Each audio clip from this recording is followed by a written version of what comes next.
everyone, my name is Aarti and you're watching HW News. 10 Janpath is once again in the news. The residence of Sonia Gandhi, the Congress president, is at the center of attention for the last few days. Reason? The frequent meetings with poll strategist Prashant Kishore.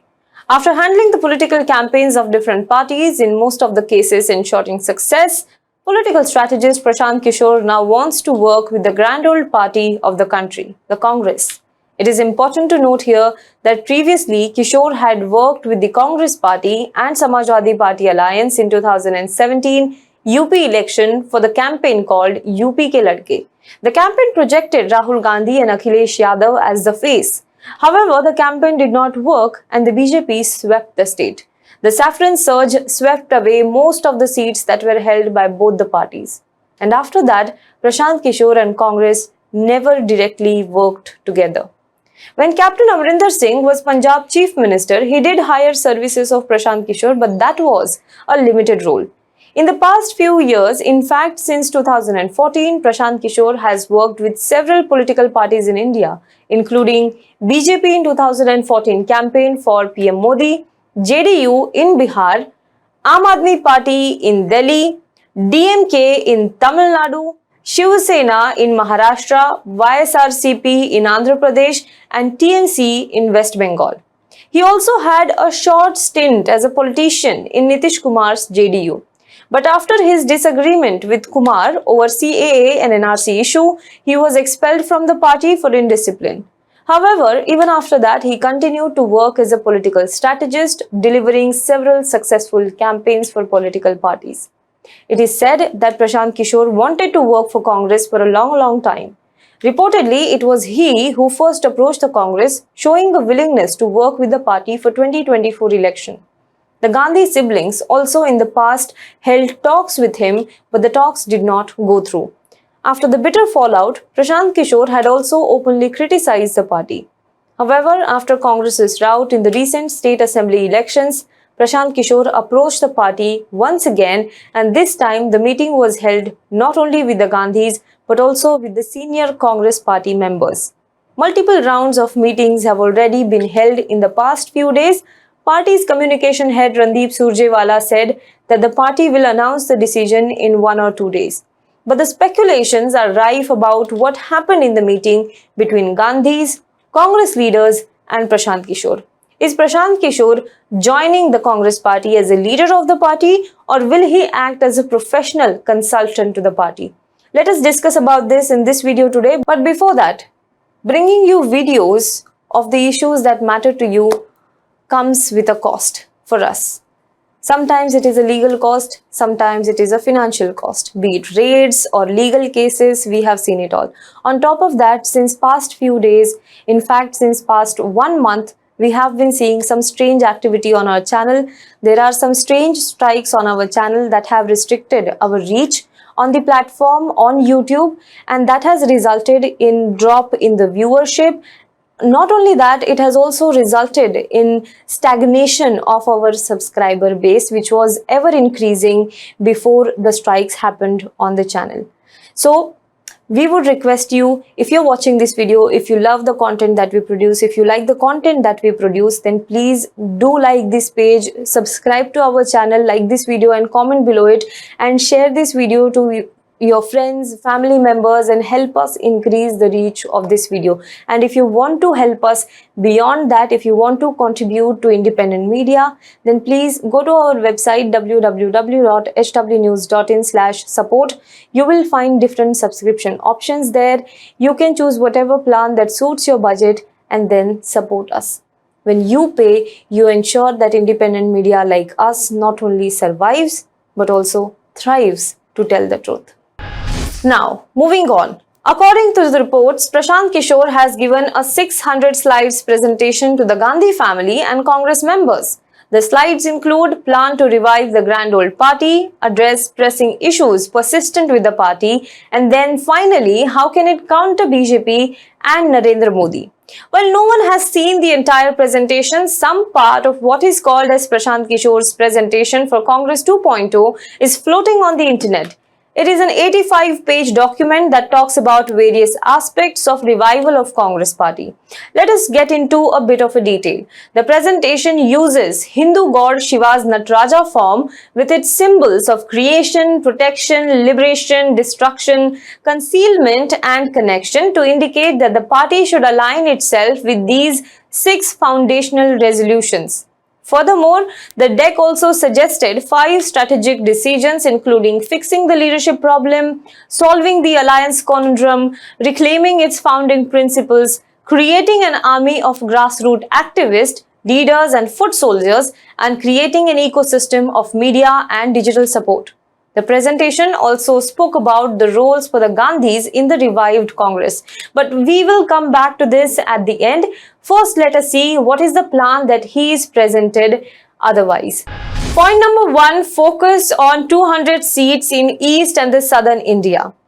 PK in his blueprint reportedly has emphasized that Congress needs to focus on 200 seats in the eastern area and southern area of India. PK has argued that the BJP does not have a stronghold or its sphere of influence on these 200 seats at present. In such a situation, a better option for Congress is to focus on these seats in eastern and southern India. Point number 2, focus on coalition. Sources say that PK has advised Congress party that it should go for aggressive coalition politics instead of contesting alone in many states. PK has said in his presentation that the more emphasis Congress puts on forming an alliance, the stronger it will be for it to maintain its hold in the elections.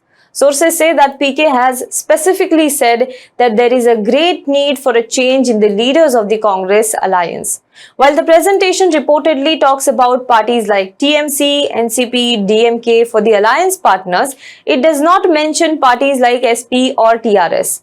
According to the Hindu, Prashant Kishore has recommended that Congress should contest 358 Lok Sabha seats across 17 states in its own right, 168 seats in 5 states with regional parties and 17 seats in the northeast with smaller parties. This is what his idea of alliance with different parties was.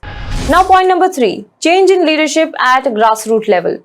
The presentation by PK reportedly says that Congress has to mobilize its workers and leaders at the grassroots level where there is a complete disconnect with the aged leadership. It also says that the party should appoint young leaders at several panchayat and district level organizations. It says that among the 118 members of the central leadership, only 23 are elected while only 2 of the 66 CWC members are under 45 years of age. About 72% of AICC delegates and district and block presidents belong to the second or third generation of Congress leaders. Now point number 4, change in image via communication. According to the reports, PK has suggested that the party must return to its previous ideals, resume working as a democratic organization, and destroy the sense of entitlement and sycophancy and address the baggage of nepotism and corruption. At the same time, PK has also suggested that the message of how important Congress is for the country should also reach people, the masses. And for that, the party needs to overhaul its entire communication system. Point number 5, aggressive attack on PM Modi. Prashant Kishor has reportedly also suggested that Congress should launch an aggressive attack on PM Modi. PK suggested that instead of making personal attacks on PM Modi, the party should focus more on how his politics and how his policies are harmful to the country. The PK has also suggested some new slogans to attack PM Modi like Hanikarak Modi and Modi Jaane Wale Hain, that is, Modi is going. Point number 6, role for Gandhis. Now here the presentation provides 2 choices, one of medium influence and another of strong influence. The first one suggests that recommended positions that say Sonia Gandhi should continue as party president, Rahul Gandhi as head of the parliamentary board, Priyanka Gandhi Vadra should be General Secretary of Coordination, a non-Gandhi as working or vice president, and an erstwhile Congress politician as UPA chairman. This is what it suggests. Now it is important to note here that the reactivation of the parliamentary board is one of the G23 leaders' top priorities. Additionally, Various opposition parties like the Shiv Sena have frequently called for a non-Congress politician to be head of UPA. Shiv Sena Sanjay Raut has time and again also suggested that Sharad Pawar should be made UPA chairperson. The other option of strong influence offers a non-Gandhi as Congress president, Sonia as UPA chairperson, Rahul Gandhi as parliamentary board leader, and Priyanka Gandhi as general secretary coordination. It claims that this model will have a strong impact and that Rahul Gandhi, as the leader of the parliamentary board, can successfully reflect the voices of the people both within and outside the parliament. The presentation then also notes that Congress has been in perpetual decline since 1985, losing votes in every Lok Sabha election since. The presentation also cites 4 main reasons for the decline of the party, and they are a natural disadvantage of being a legacy incumbent, 4 periods of organized mass dissent including the JP movement, the Bofors scandal, Mandal agitation, Ram Temple movement, as well as the anti-corruption movement and rise of PM Modi. It also cites another reason like structural weaknesses and lack of connection with the masses. It also highlights that no countrywide demonstration or agitation launched by the party has lasted more than 24 hours since 2014. Rajiv Gandhi's Bharat Yatra in 1990 was the last biggest public engagement effort by the political party. It also suggested that an election task force that will aid the president during election should be made. The focus of the task force will be on targeting 30 crore voters of the 104 crore eligible voters in the country. Kishore has proposed a completely new architecture of election management to the Congress. The poll strategist also recommended a completely new communication strategy that will allow the party to campaign across the political spectrum. While the presentation has been widely shared on the internet on social media, an Indian Express report in fact quoted Prashant Kishor as saying that the presentation that is going viral on the internet was old and fake. Another senior Congress leader talking about it said that it was an old presentation made to Congress party by Prashant Kishor with some revisions in it. Now, whether the leaked presentation is real or fake or even the latest, the questions, however, persist. But as far as Prashant Kishor's entry into the Congress party is concerned, the senior leader of the party, Digvijay Singh, says that it is more or less confirmed. Some reports say that the issue is now stuck on what position will be given to Prashant Kishor. Some others suggest that Congress is contemplating whether to create a new position in the party called General Secretary Strategy, or will it retain Prashant Kishor as consultant? But some political watchers also question Prashant Kishor's ideology. If he enters Congress, will he share the same Congress ideology as others in the organization? In any case, the Congress has few options before it if it is serious about the revival of the party and also winning elections. Now, what do you think about this? Do let us know in the comment box below. For more news and updates, you can log on to www.hwnews.in. Also, if you like this video, please give us a super thanks, like this video, comment below it and share this video to as many people as possible. And if you like to hear more from me, then please do follow me on my Twitter ID, that is at ARTI_GHARGI, that is at Aarti_Ghargi. Thank you so much.